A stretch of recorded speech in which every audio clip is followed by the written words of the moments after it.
प्रधानमंत्री नरेंद्र मोदी ने 2 दिवसीय झारखंड के दौरे पर अंतिम दिन लोहरदगा संसदीय क्षेत्र के सीसी में बीजेपी प्रत्याशी समीर उरांव के पक्ष में चुनावी सभा को संबोधित किया। पीएम मोदी ने अपने झारखंड दौरे के क्रम में कांग्रेस, जेएमएम और आरजेडी पर जमकर निशाना साधा। प्रधानमंत्री ने सुबह में पलामू के चियांकी में भी एक बड़ी रैली को संबोधित किया। लोकसभा चुनाव 2024 में पहली बार 2 दिवसीय झारखंड दौरे पर पहुंचे प्रधानमंत्री नरेंद्र मोदी ने 3 लोकसभा क्षेत्र में सिंहभूम, पलामू और लोहरदगा में सभा को संबोधित किया। वहीं रांची में रोड शो कर बीजेपी प्रत्याशी के पक्ष में वोट की अपील की। पीएम मोदी ने मिशन झारखंड में आदिवासी मतदाता को साधने की कोशिश की। सीएसई में जनसभा को संबोधित करते हुए प्रधानमंत्री ने कहा, जब तक जिंदा हूं धर्म के आधार पर आरक्षण नहीं होने दूंगा। प्रधानमंत्री ने कहा, जब संविधान बना उस समय बाबा साहेब अम्बेडकर और सबने मिलकर तय किया था कि हमारे देश में धर्म के आधार पर आरक्षण नहीं होगा। दलितों, आदिवासियों और पिछड़ों को संविधान के तहत आरक्षण मिलेगा, लेकिन कांग्रेस आपका हक छीनकर संविधान को तोड़ मरोड़ कर मुसलमानों को आरक्षण देना चाहती है, आपका हक लूटना चाहती है। इसलिए बहुत सतर्क रहने की जरूरत है। ये मोदी की गारंटी है। जब तक मोदी जिंदा है, मैं दलित, आदिवासी, ओबीसी के आरक्षण में से रत्ती भर भी चोरी नहीं करने दूंगा। प्रधानमंत्री शनिवार को झारखंड के गुमला जिले के सीसी में जनसभा को संबोधित कर रहे थे।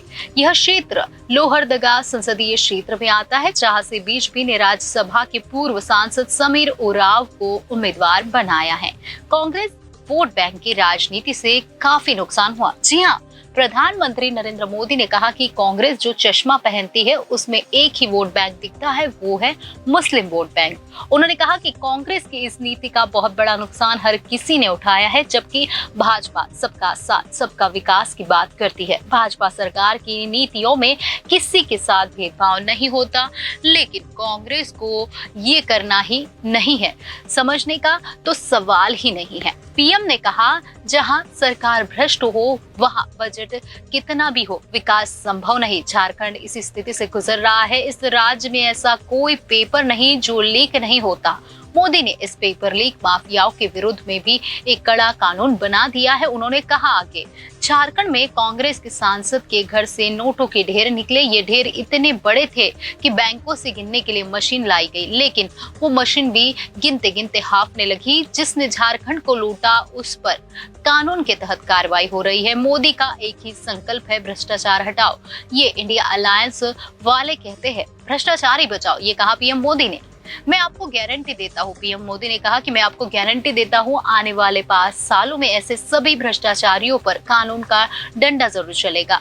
प्रधानमंत्री ने कहा, कांग्रेस, झामुमो और इंडिया गठबंधन वालों को आज भी ये बर्दाश्त नहीं हो रहा है कि ये गरीब माँ का बेटा पीएम कैसे बन गया। इसलिए ये मोदी के खिलाफ नए नए झूठ फैलाते रहते हैं। आजकल इनका नया झूठ है, मोदी आएगा तो आरक्षण खत्म कर देगा, मोदी आएगा तो संविधान बदल देगा। अरे मूर्खों की सरदार, मोदी तो 10 साल से आया हुआ है और शान से सरकार चला रहा है। 10 साल में ये पाप मैंने नहीं किया, क्योंकि मैं भारत के संविधान की भक्ति करता हूँ। मैं बाबा साहेब अम्बेडकर की पूजा करने वाले लोगों में से हूँ।